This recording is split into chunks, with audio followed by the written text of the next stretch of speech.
না, আগে অনেক জ্যাম। এই জায়গাটায় মহেশপুরের মানুষ কোনোদিন ভাবেনি যে এই রাস্তায় ২ লেনে কোনোদিন গাড়ি যাবে। তো এরপর থেকে এখন ২ লেনেই গাড়ি যাইতেছে।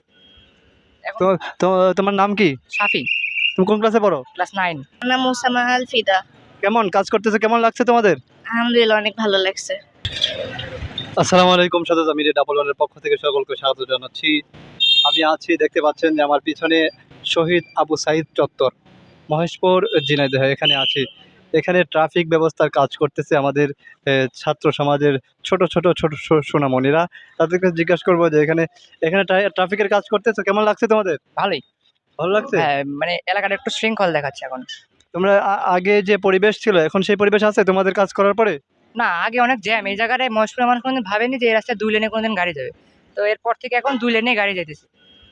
এখন তো তো তোমার নাম কি? সাফি, তুমি কোন ক্লাসে পড়ো? ক্লাস 9। নাই।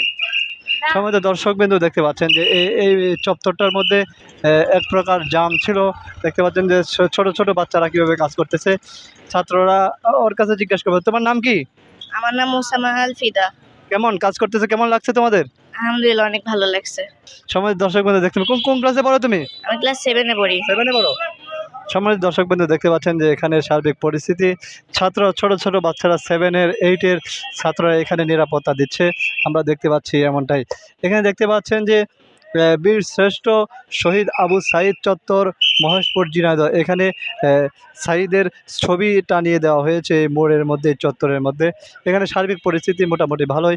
ছোট ছোট ছাত্ররা তারা ট্রাফিকের কাজ নিয়ন্ত্রণ করছে। সব থেকে আমরা দেশকে ভালোবাসবো, দেশকে ভালোবেসে সবাই এগিয়ে যাব। ভালো থাকবেন, সুস্থ থাকবেন। আসসালামু আলাইকুম রহমতুল্লাহ।